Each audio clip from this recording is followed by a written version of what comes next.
আপনি চাচ্ছেন আপনার ইমো অ্যাপ্লিকেশন থেকে কাউকে ব্লক করে দেওয়ার জন্য। আপনি চাচ্ছেন কোনো একটা নাম্বারকে ব্লক করে দেওয়ার জন্য, যাতে করে সে কল বা মেসেজ কিচ্ছু আপনাকে না পাঠাতে পারে। সো সেটা আপনারা কীভাবে করবেন সেটাই দেখাবো আজকের এই ভিডিওতে। কথা না বাড়িয়ে চলে যাই মূল ভিডিওতে। প্রথমে আপনারা চলে আসবেন ইমোতে। ইমোতে আসার পরে এরকম আপনাদের সামনে নাম্বারগুলো শো করবে। তারপর আপনারা কী করবেন, তার প্রোফাইলের ভিতরে প্রবেশ করবেন। প্রোফাইলে প্রবেশ করার পর বন্ধুরা এখান থেকে দেখতে পাচ্ছেন 3 ডট আইকন। 3 ডট আইকনের মধ্যে একটা ক্লিক করে দিবেন। 3 ডট আইকনে ক্লিক করার পর উপরে যে দেখতে পাচ্ছেন তার নাম এখানে আফিয়া, এই নামের উপরে একটা ক্লিক করবেন।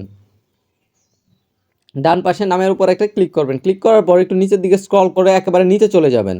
নিচে আসার পর এখানে দেখতে পাবেন ব্লক নামক একটা অপশন রয়েছে, ব্লক। এই যে দেখতে পাচ্ছেন এই ব্লক অপশনটার মধ্যে একটা ক্লিক করবেন। ব্লক অপশনে ক্লিক করার পর বন্ধুরা এখানে আপনারা আবারও ব্লক অপশনটা দেখতে পাবেন।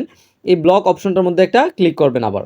ব্লক অপশনে ক্লিক করার পর এবার আপনি তাকে রেজন দিতে হবে আপনি কী কারণে তাকে ব্লক করতে চাচ্ছেন। এখানে আপনি স্ক্যাম, প্রতারক বা হ্যারাসমেন্ট, আপনাকে হ্যারাসমেন্ট করে, হয়রানি করে, বা স্ট্রেঞ্জার, পার্সোনাল রেজন, আপনার ব্যক্তিগত কারণ।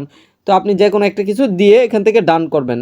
যদি সে প্রতারক হয় তাহলে স্ক্যাম দিবেন, আর যদি পার্সোনাল রেজন, আপনার ব্যক্তিগত কোনো কারণে আপনি তাকে ব্লক করতে চান সেক্ষেত্রে এটা দিবেন। দেওয়ার পর এখানে ডান অপশনের মধ্যে একটা ক্লিক করবেন।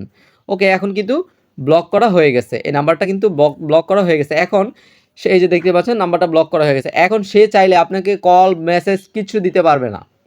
ওকে, সো পরবর্তীতে ভিডিওতে দেখাবো কীভাবে আপনারা আনব্লক করবেন তাকে। ওকে, তো আজকের ভিডিওটি এ পর্যন্তই। ভিডিওটি আর লেন্দি করছি না। ভিডিওটি ভালো লাগলে অবশ্যই কমেন্টে আপনাদের মতামত জানাবেন। এরকম আরও ডেডিকেটেড ভিডিও পেতে অবশ্যই চ্যানেলটি সাবস্ক্রাইব করতে ভুলবেন না। আজকের মতো আমি এখানেই বিদায় নিচ্ছি। আসসালামু আলাইকুম।